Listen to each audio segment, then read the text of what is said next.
FEMA Administrator Brock Long is leading the federal government's response to Hurricane Michael. He joins us from Washington. Good morning.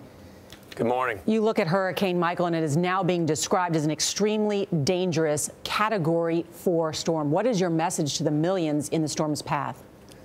Right now, the message is your time to evacuate is coming to a rapid close. Hey, we're already seeing rain bands inundate many parts of the Florida Panhandle, and that means that the water's starting to pile up along the coast, too. And storm surge is what we're most worried about. That's why we ask people to evacuate.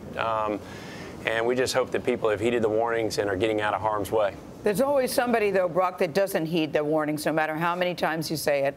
There's always someone that says, I got to stay and protect my home. What's your message to those people? They've made the decision, they're not leaving. Well, you're putting your own life in danger, and more importantly, you may be putting other lives in danger as well if other people are staying with you.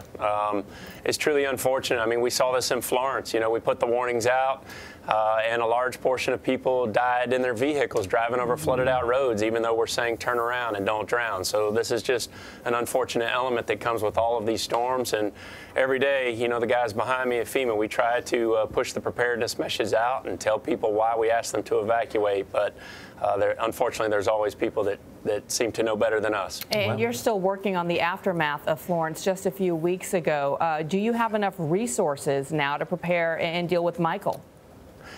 We do. Right now, we have nearly 3,000 people in the field from Florida to North Carolina.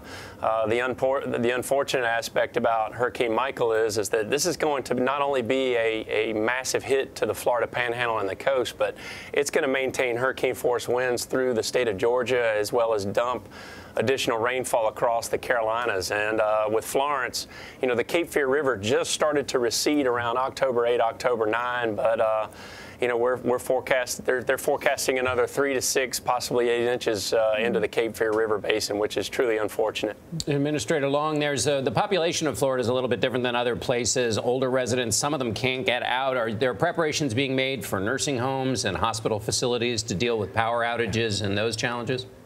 Typically, states, you know, mandate that the privately owned nursing homes and assisted care facilities have evacuation plans in place. Hopefully, those have been executed, but we're always on standby with high water vehicles and search and rescue vehicles if we get a last-minute call for assistance. But, you know, typically, Florida has their act together. You know, Governor Scott and the Florida Division of Emergency Management are very well organized and stay on top of those things. So we hope we don't see too many issues, but if we do, we're ready to stand by and support as much as we can. Well, Administrator Long, thank you so much for spending some time with us this morning. We appreciate it. Yeah. Thank you.